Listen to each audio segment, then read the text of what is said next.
नमस्कार मित्रों, मैं आज आपके लिए सातों वारों की कहानी लेके आई हूँ, जिसमें आज मैं आपके लिए रविवार के व्रत की कहानी लेके आई हूँ। रविवार का व्रत अपनी सभी मनोकामनाओं को पूर्ण करने के लिए किया जाता है।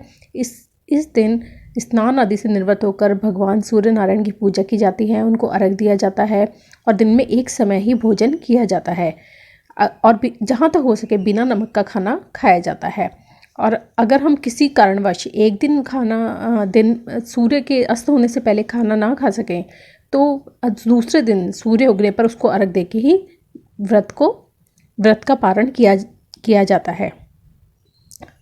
रविवार के व्रत की कहानी। एक बुढ़िया थी। उसका नियम था कि वह हर रविवार को सुबह स्नान करके अपने घर को गाय के गोबर से लीपकर भोजन बनाकर भगवान को भोग लगाकर उसके बाद स्वयं भोजन करती थी। ऐसा व्रत करने से उसका घर अनेक प्रकार के धन धान्य से पूर्ण था। श्री हरि की कृपा से घर में किसी भी प्रकार का विघ्न या दुख नहीं था। सब प्रकार से घर में आनंद रहता था। इस तरह कुछ दिन बीत जाने पर उसकी एक पड़ोसन, जिसकी गौ का गोबर वह बुढ़िया लाया करती थी, विचार करने लगी कि यह वृद्धा सर्वदा मेरी गौ का गोबर ले जाती है, इसलिए अपनी गौ को घर के भीतर बांधने लग गई। बुढ़िया को गोबर नहीं मिलने से रविवार के दिन अपने घर को गोबर से ना लीप सकी, इसलिए ना तो उसने भोजन ही बनाया, ना ही भगवान को भोग लगाया और स्वयं भी भोजन नहीं किया। इस प्रकार उसने निराहार व्रत किया। रात्रि हो गई और वह भूखी ही सो गई। रात्रि में भगवान ने सिर्फ सपने में दर्शन दिया और भोजन न बनाने और भोग न लगाने का कारण पूछा। वृद्धा ने गोबर न मिलने के कारण सुनाया। तब भगवान ने कहा कि माता, तुमको ऐसी गाय देते हैं जिससे सभी इच्छाएं पूर्ण होती हैं, क्योंकि तुम हमेशा रविवार को गाय को गोबर से घर लीपकर फिर भोजन बनाकर मेरा भोग लगा कर देती हो। इसी से खुश होकर मैं तुमको वरदान देता हूँ। निर्धन को धन और बांझ स्त्रियों को पुत्र देकर दुखों को दूर करता हूँ और अंत में मोक्ष देता हूँ। स्वप्न में ऐसा वरदान देकर भगवान अंतर्ध्यान हो गए। वृद्धा की आंख खुली तो वह देखते कि आंगन में एक अति सुंदर गौ और बछड़ा बंधे हुए हैं। वह गाय और बछड़े को देखकर बहुत प्रसन्न हुई और उसको घर के बाहर बांध दिया। वहीं खाने को चारा डाल दिया।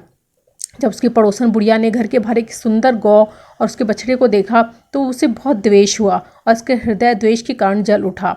उसने देखा कि गाय ने सोने का गोबर किया है, तो उस गाय का गोबर ले गई और अपनी गाय का गोबर उसकी जगह पर रख गई।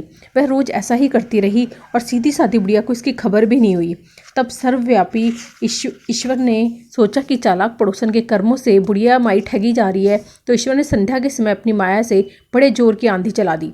बुढ़िया ने आंधी के भय से अपनी गाय को भीतर बांध लिया। प्रातःकाल जब वृद्धा ने देखा कि गौ ने सोने का गोबर दिया है, तो उसके आश्चर्य की कोई सीमा न रही। वह प्रतिदिन गऊ को घर के भीतर बांधने लगी। उसकी पड़ोसन ने देखा कि बुढ़िया गऊ को घर के भीतर बांधने लगी है, तो उसका सोने का गोबर उठाने का दाव नहीं चलता।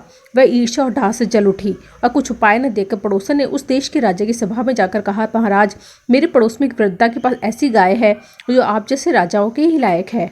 वह नित्य सोने का गोबर देती है। आप उस सोने से प्रजा का पालन करिए। वह वृद्धा इतने सोने का क्या करेगी? राजा ने यह बात सुनकर अपने दूतों को वृद्धा के घर से गऊ लाने की आज्ञा दे दी। वृद्धा प्रातः ईश्वर का भोग लगा भोजन ग्रहण करने ही जा रही थी कि राजा के कर्मचारी गऊ खोलकर ले गए। वृद्धा काफी रोई चिल्लाई, किंतु कर्मचारियों के समक्ष कोई क्या कहता। उस दिन वृद्धा गऊ के वियोग में भोजन न खा सकी और रात भर रो रो कर ईश्वर से गऊ को पुनः पाने के लिए प्रार्थना करती रही। उधर राजा गऊ को देखकर बहुत प्रसन्न हुआ, लेकिन सुबह जैसे वे उठा सारा महल गोबर से भरा हुआ दिखाई देने लगा। राजा ये देख के घबरा गया। भगवान ने रात्रि में राजा को स्वप्न में कहा, हे राजा, गाय वृद्धा को लौटाने में ही तेरा भला है। उसके रविवार के व्रत से प्रसन्न होकर मैंने उसे गाय दी थी। प्रातः होते ही राजा ने वृद्धा को बुलाकर बहुत से धन के साथ सम्मान सहित गऊ बछड़ा लौटा दिया। उसकी पड़ोसन को बुलाकर उचित दंड दिया। इतना करने से के बाद राजा के महल से गंदगी दूर हुई। उसी दिन से राजा ने नगरवासियों को आदेश दिया कि राज्य की और अपनी समस्त मनोकामनाओं की पूर्ति के लिए रविवार का व्रत किया करें। व्रत करने से नगर के सभी लोग सुखी हुए और सुखी जीवन व्यतीत करने लगे। कोई भी बीमारी और प्रकृति का प्रकोप उस नगर पर नहीं होता था। सारी प्रजा सुख से रहने लगे। Please like, subscribe and share my channel. Thank you.